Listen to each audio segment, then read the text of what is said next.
Hi everyone, and welcome back to Optimize FBO. We're going to be taking a look back on last week's results and checking how our benchings went, which, spoiler alert, they went very poorly, and just talking about the performances overall. Let's get into it. Starting off with our goalkeeper, we got Aaron Ramsdale. Our decision to play him over Foster, now in hindsight, looks like a silly move, but when you think about it, the only reason Foster got so many points is because of his how many saves he made, and also that penalty that he saved against Aubameyang. Like, how are you ever going to predict that a goalkeeper is going to make a penalty save? Like, it's impossible to predict. It's worth 5 points, which is obviously the reason he's got ahead of Ramsdale. But Ramsdale did end up keeping the clean sheet at least, which made it a little bit less hurtful. But yeah, 2 weeks in a row, made the opposite decision that I apparently should have made. But I think the decisions are still correct. It's just the outcomes are not correct, if that makes sense. Like, I'm still making the right decisions, playing the right goalkeeper against the right teams, in my opinion at least. But the results have shown that a lot of this game is luck, and it's unfortunate, but it is what it is. And so Aaron Ramsdale 7 points. We're still happy with that. He got a bonus point, mostly just for the clean sheet. I assume for a little bit of his passing as well. But yeah, Arsenal did well. We'll see who got the only goal in the game in a minute here. But overall, pretty happy with Ramsdale's performance. And just to quickly touch on, we got to look back at other goalkeepers this game week. The main one that comes to mind for effective ownership reasons is Sanchez. He's suspended until the 27th because of the red card he got, so he's going to miss Aston Villa and Leeds, which would have been great games for him. Pretty unfortunate for anyone who owns him, but yeah, that was great for our overall rank. So, I mean, you have to look at it that not a lot of people played Foster, so it doesn't hurt our rank too much, but I bet a lot of people played Sanchez in comparison. So yeah, we gotta take the wins with the losses, and that's definitely a win for us. Moving on to our defense, and it looks like the addition of Ben Chilwell was not exactly a great one. Again, it's an obvious decision when you're looking at it in hindsight that I should have played Cancelo over him. Yes, Cancelo is on the bench, and yes, it hurts my feelings when I see people saying that you are a stupid idiot for playing him on the bench. I'm only joking, but it's very unfortunate that I put him on the bench. I guess in hindsight, I don't think I would ever bench Chilwell, but maybe I could have benched Rudiger for him. But I mean, is Manchester United away? Like, you don't expect him to get two attacking returns and a clean sheet against Manchester United away. You just, like, how is anybody ever going to be able to predict that? Like, it's obvious in hindsight, but it's impossible to predict. You can look at it in a different way though, and we can see that Alexander-Arnold, the second best defender this week, got 12 points, got a goal and an assist, I believe, in the game for Liverpool. They were playing West Ham. They ended up actually losing that game 3-2, so we did get a -1 for that. But overall, like, Trent Alexander-Arnold was running that game, and I mean, it was just a bit unfortunate. I mean, Alisson, that first goal was just freaking ridiculous. I don't know what the hell he's doing, hitting his own net and trying to play it off like, oh, whoa, somebody injured me, somebody like was fouling me, when none of that was true. It was just Alisson just being an idiot, in my opinion. But yeah, very unfortunate result for that, to lose the clean sheet. But the fact that he got a goal and an assist really helped us out there, so that was huge for us. Looking at other defenders that did well this week, we can talk about Livramento. He was on the bench. Very, very unfortunate for us, to say the least. Because again, I put him on the bench. He gets 6 points, and we look stupid now. Another player that did really well was Henry. He got 10 points in the Brentford game. He got a goal, and I mean, they still conceded 2 goals and they lost to Norwich, which is really embarrassing in my opinion, but still did well. Got 10 points. Pretty impressed by that. Another defense we could talk about is the Spurs defense. Kept a clean sheet against Everton. Pretty decent performance. I think Reguilon is definitely the main man for that team to be looking at. I think that a Rudiger to Reguilon switch could be possible, especially with Conte now in the picture, and the way that Reguilon's been attacking. He was one of the main players on the team against Everton. He was getting the ball a lot, so it's only a matter of time before he starts getting attacking returns. So yeah, just a few thoughts on the defenders this week. Let's move on to our midfield. So our midfield is really where we shine this week. We got 2 goal scorers and an assister in here. But we also got Salah captain. Again, not another blank. Pretty impressive, honestly, that he still hasn't blanked, or he's blanked once this season out of 11 game weeks. 11 game weeks, he's only blanked once. And I know that an assist is not an amazing return for a captain, but you think about it this way, he's gotten a return every single game week other than one. That is ridiculous. That's 5+ points every single game week. And the game week that he blanked, he got 3 points.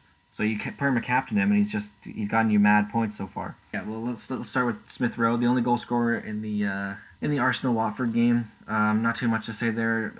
Saka getting a goal disallowed for offside, and then also Aubameyang save from the penalty.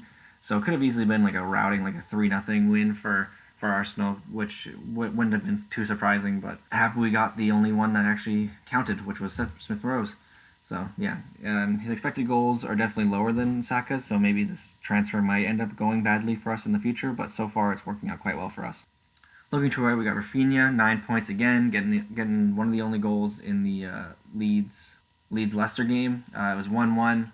Rafinha scores from a free kick, and then Harvey Barnes goes up the other side of the field and then scores right away. It was like back-to-back. It was pretty insane. Only 2 goals in that game. Rafinha and Barnes both getting the main 3 points from the bonuses. And yeah, Rafinha just returning again. I'm leveling Rafinha as an option. I think again, like many have said in the past, probably one of the best 6.5s we've ever seen. The disappointing part from this team was Foden against Manchester City.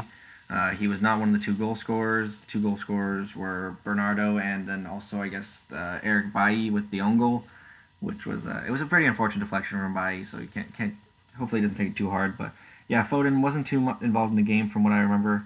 Could have had some more chances, but overall it was a great Man City performance, and they did what they had to do. They went in there, won, and left. So yeah, hopefully Foden can continue playing 90 minutes. That's what I'm hoping for in the future. Kind of what he's doing now. Some notable scores from this game week was Fornals playing absolutely amazing in that West Ham Liverpool game. I mean, who would ever predicted that, to be honest, right? He gets a goal, gets an assist, gets bonus points. Like, you're never expecting Fornals or any West Ham asset to do really well in that game. So congratulations to him. And also Bowen also getting 9 points. I believe he got both the assists for 2 of the goals. 2 out of 3 goals, sorry. So yeah, he did pretty amazing as well. Especially considering they were playing Liverpool. Liverpool, amazing team away. So yeah, hard game for them, but they did very well. Another interesting one was Gallagher against Wolves. Got a goal, they kept the clean sheet as well, and 3 bonus points. Gallagher, his fixtures are really interesting to me. Like Burnley, Aston Villa, Leeds are pretty good, but when we look at his like 16 to 20, it's quite impressive. He's got Everton, which isn't great, but Southampton, Watford. Then he's got Spurs, which isn't great again, but then they have Norwich right after that. So Gallagher, really, from like if you want to bring him in now until game week probably 20, he is a very solid player to have. He's been involved in a lot of goals, and yeah, he's just a very, very tempting player. If Arsenal's fixtures really do go bad, or like Emile Smith Rowe gets injured, then maybe I take him out for Gallagher, which is possible because of the way it's looking. They got Liverpool up next, which is not great, but then they got Newcastle right after, which is good. But then they have Manchester United, Everton, Southampton, and West Ham all in the next 4 after Newcastle. So maybe after Newcastle I take out Smith Rowe for Gallagher. That's a very big possibility, but we'll have to wait and see. Maybe Arsenal just look really amazing as Liverpool, and we can maybe potentially keep them around. Okay, and here's where the mess starts to happen. I don't even know where to start with our forward line. Maybe we can start with Kane, 2 points against Everton. Looked very off the mark. The entire Spurs team did look very poor in that game, other than the defense. But offensively, they looked absolutely terrible. Like, just not a lot of chances being created. Kane dropping deep again. Yeah, I don't know. Spending $12.2 million on a freaking center defensive mid is definitely not worth it. But I don't know. His next 4 games are so amazing that I am not even tempted to sell him. And if I do sell him, I'm bringing in Son. So somebody from that Spurs team is going to be in this team, because yeah, those fixtures are just too amazing to pass up on. Even Brighton is a good game as well, right after the Norwich game. So 5 game weeks from now, we could be talking a whole different game about Harry Kane. But right now, he's just a 2-point merchant, similar to how Lukaku was playing. But yeah, well, hopefully that'll turn around pretty soon. Next we got Ivan Toney, the man who continues to blank, but still somehow sees price rises every single week. It is very impressive. I don't fully understand how that's possible. I guess the game fixtures are so amazing for Brentford that people are just like, I don't care how many times he blanks, we're bringing this guy in. And I appreciate it because it's bringing up my team value a lot. I brought him at 6.3. He's 6.7 now, so Got zero point 0.2 in the bank from him, but I would like it if he got some points while he was doing it too. So yeah, I don't know. Brentford's fixtures upcoming looking decent, so hopefully he can turn it around.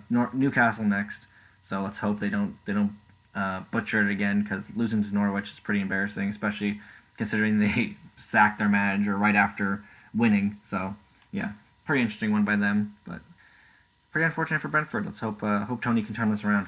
And the last one, which was also a bit disappointing, was Raul Jimenez against Crystal Palace. After watching Crystal Palace win against Man City last week, I was a little bit worried about Wolves and how they would play against Crystal Palace, and it looks like my worries came to fruition because they ended up scoring 0 goals and not looking very good in that game. It seems like Crystal Palace were the dominant team in that game, and Jimenez didn't have very many chances.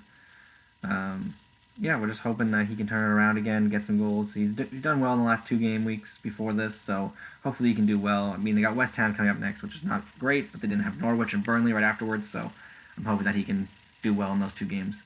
So probably hold for the next 3 game weeks and then potentially look to move him on because he got some hard fixtures right after that. Getting Liverpool, Man City, Brighton, Chelsea, Arsenal, Man United in the next, I believe, 6 or 7 right after the Burnley game, so he's probably going after that because if Wolves can't beat Crystal Palace, I don't think they can beat Liverpool and Man City, so yeah, probably a farewell tribute here for the next 3 weeks. Not many notable forwards this week to talk about. Adam Armstrong did well, got 9 points, was one of the only goal scorers in the Aston Villa game, or was the only goal scorer, my apologies. Scoring in like the first 3 minutes with an absolute freaking banger. It was a fantastic goal.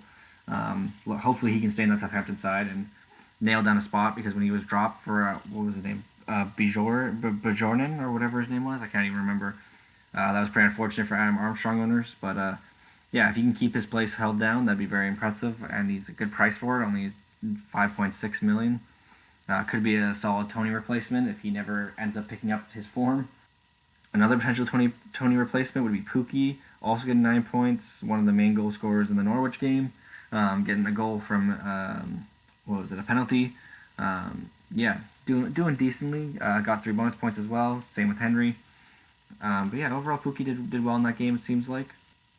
But yeah, they're really the only ones to return. We have Vidra and Origi scoring as well, but I mean the odds of them scoring every game week is super slim. I don't even think Origi started the game, and Vidra, I mean, it was playing Chelsea. It's pretty lucky to score, and yet he didn't start the game either. He came off the bench, so 2 bench players coming off and scoring. You don't want to be having too many bench players in your team because the odds of them coming on and scoring are pretty limited. I know this game week is a bit of an anomaly, but they're a bit lucky. So yeah, forwards this week were very, very poor. It looks like the midfield and defense were really what really boosted or hurt your rank. Now here comes the hurt. We look at the bench. Foster 11 points, Cancelo 14, Livramento 6, and Brownhill 1. That is overall 32 points on our bench. 32 points on our bench. Last week we had 27. We had 27 points on our bench last week. This week we have 32. Between those 2 game weeks, we have 60 points or something like that? 60, 59 points. Oh my god, it's ridiculous. That's huge. It's huge points that we're losing out on. We're still beating the game week averages every week, but a lot of points sitting on our bench. A lot of benching decisions killing us recently, especially that Cancelo one really hurt us. Last week, the Ramsdale benching really hurt us. And even Smith Rowe last week hurt us as well by benching him. I might have to start trusting the players who are in form than the players who are out of form. Maybe start trusting people more like Cancelo and Smith Rowe than Tony and Foden. Obviously their teams are playing worse teams, so I think that they should be doing well. But maybe I should be picking the players who are just playing well, and it doesn't matter who they're playing because they're playing well. But yeah, it'll be a hard decision coming up, but I'll have to start making these hard decisions pretty soon because these benchings are starting to really hurt our ranks. The predicted score for this game week was 63.2. It used to be 60.2 before I brought in Cancelo, or before I brought in Chilwell, and then I benched Cancelo. Who would have thought that 0.3 predicted score, or that 3 predicted score, would actually end up hurting us by about 12 points. Yeah, the overall game week score was 58. I guessed 65, I believe. Not even close to what I predicted. Pretty close to the predicted score. I mean, 5-point difference. It's not great, but it's not the worst that could happen. We're still getting pretty close. Salah captain, definitely helping out with that, and especially whatever Trent Alexander-Arnold was on that day helped us as well. So yeah, decent score. leaving us with an overall score of 747. Pretty decent. Again, we're averaging about, what is that, like 70 points a game, something like that, or slightly less. Sorry, we're averaging about like 65 points a game. Yeah, we're gonna need some big scores again to start helping that average start going back up into an upward trend. But yeah, would be nice to keep that quite high. The overall rank we've got now is 40,666. So overall decent overall rank. Hurt our rank by about 5K. I think the Cancelo one definitely hurt us. I mean, James also getting a goal hurt us. I mean, we could have picked him over Chilwell, or he got an assist. Sorry, but yeah, again, who's gonna predict these? Like, these predictions are super hard to make. You're picking I'm trying to pick the best players against the weakest teams, and overall, it's been working very well. Just sometimes you get unlucky. Like if Chilwell and Rudiger both keep a clean sheet, that's 8 extra points. We're not only beating my predicted score, we're beating the predicted score by Fantasy Football Hub. So just overall, some unfortunate results coming our way, but still doing decently in an overall world rank. Thanks everyone for watching the Game Week 11 results reaction. Feel free to subscribe and leave any comments. I'd love to hear how your guys' game week went and what you're looking forward to during the international break. I'll be making a couple more videos about wild cards because I know that a lot of people are looking to wild card into game week 12 because there are a lot of fixture swings. So I'll be making a few more videos on that, and then I'll be looking at my final transfers and overall thoughts going into game week 12 a little bit closer to the deadline. Thanks, and I'll see you guys then. Cheers, everyone.